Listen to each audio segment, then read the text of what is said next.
लोग कहते हैं शैतान सिर्फ कहानियों में होता है, लेकिन अगर वो तुम्हारे अपने घर में आ जाए तो अगर एक आम सी लड़की अचानक बदल जाए, उसकी आवाज़, उसकी आंखें, उसका वजूद, सब कुछ, और वो तुम्हें देखकर कहे ये मैं नहीं हूँ, ये कोई और है।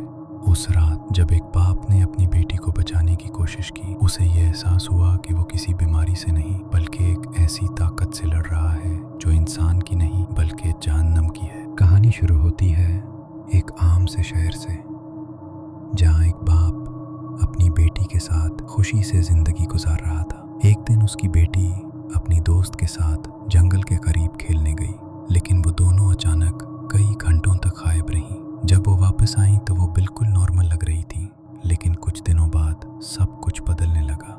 लड़की का रवैया अजीब हो गया। वो रात को अचानक उठ जाती, उसकी आंखें सियाह हो जाती और वो ऐसी जबान में बात करती जो किसी को समझ नहीं आती थी।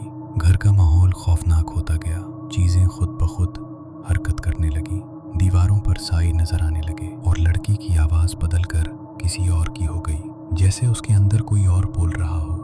बाप ने डॉक्टरों को दिखाया, लेकिन कोई बीमारी सामने ना आई। फिर एक दिन लड़की ने अपने बाप की तरफ देखकर ऐसी बात कही जो उसने कभी किसी को नहीं बताई थी। तब उसे यकीन हो गया कि ये कोई आम चीज नहीं है, ये कोई और है जो उसके अंदर आ चुका है। आखिरकार एक पादरी को बुलाया गया, जिसने आकर देखा और फौरन समझ गया कि ये एक कब्जा है, एक ऐसी ताकत का जो इंसान को अपने काबू में ले लेती है। जैसे जैसे वो रस्म शुरू करता है, कमरे का माहौल बदलने लगता है, दरवाजे खुद बंद हो जाते हैं, लड़की चीखने लगती है और उसके अंदर से एक खौफनाक आवाज निकलती है जो कहती है ये अब हमारी है।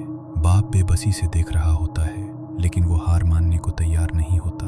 वो अपनी बेटी को वापस लाने के लिए हर हद तक जाने को तैयार होता है और उसी लम्हे एक जंग शुरू होती है, एक इंसान और एक ऐसी ताकत के दरमियान जो नजर नहीं आती लेकिन हर जगह मौजूद होती है। और यही वो लम्हा होता है जब हकीकत सामने आती है कि कभी कभी सबसे बड़ा खौफ हमारे सामने नहीं बल्कि हमारे अंदर छुपा होता है। अगर आप भी ऐसी मज़ीद खौफनाक और दिलचस्प कहानियाँ सुनना चाहते हैं तो इस पेज को फॉलो करें और अगली कहानी के लिए कमेंट में ज़रूर बताएं कि आप क्या सुनना चाहते हैं।